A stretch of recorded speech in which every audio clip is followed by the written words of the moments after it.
ہمارا جو یہ سال ہے، جو کہ ہم شمسی سال کہتے ہیں یا انگریزی سال کہتے ہیں، یہ ختم ہونے والا ہے۔ دسمبر کا اختتامی دن قریب ہے۔ عام طور پہ جب سال ختم ہو رہا ہوتا ہے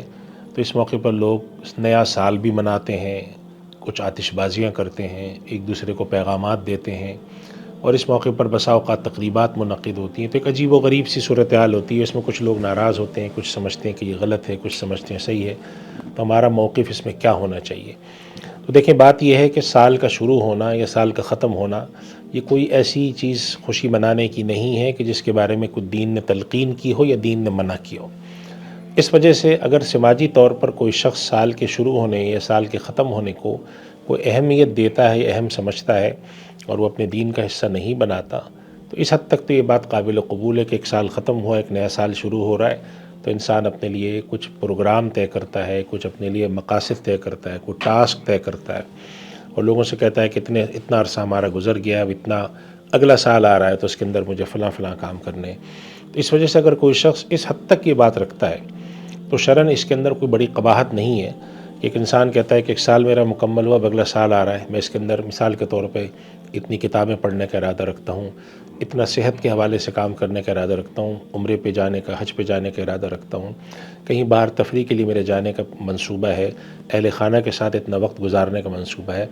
اس قسم کی کوئی منصوبہ بندی کرتا ہے، خاص طور پہ علمی اعتبار سے، کہ میں اپنی تعلیم کے لحاظ سے کوئی چیز کروں گا، کچھ اپنی صلاحیتیں بڑھانے کے لیے،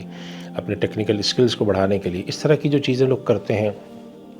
اس میں شرعاً حرج نہیں ہے۔ یہ ایک نیا سال آنے کے پر ایک شخص کسی سے کہتا ہے کہ پچھلا سال مکمل ہوا، نیا سال شروع ہوا، اللہ تعالیٰ ہمارے یہ نیا سال ہمارے لیے آسانی اور سہولت والا کرے،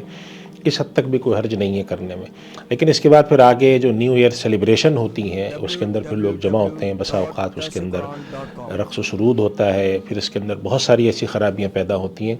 یہ کوئی بہت پسندیدہ چیز نہیں ہے،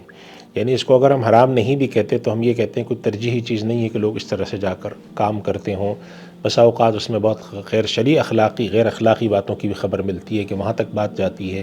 وہاں تک نوبت جاتی ہے۔ دنیا میں لوگ بہت سارے ملک ایسے ہیں جہاں پہ لوگ کھڑے ہوتے ہیں، جمع ہوتے ہیں،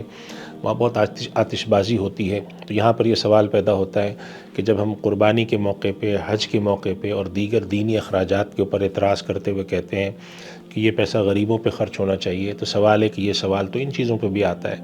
ایسے ایونٹس پر آتا ہے جہاں پہ لاکھوں ڈالر خرچ کیے جاتے ہیں، لاکھوں کروڑوں روپے خرچ کیے جاتے ہیں، اور بے تحاشا اس طرح کی فضولیات میں اور لغویات میں پیسہ خرچ کیا جاتا ہے۔ تو یہ کوئی پسندیدہ شکل نہیں ہے،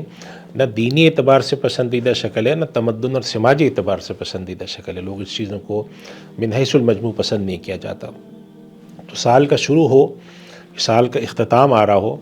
کوئی ایسا موقع آ رہا ہو جو کسی بھی درجے میں اہمیت رکھتا ہے، تو اس کے پر جائز درجے میں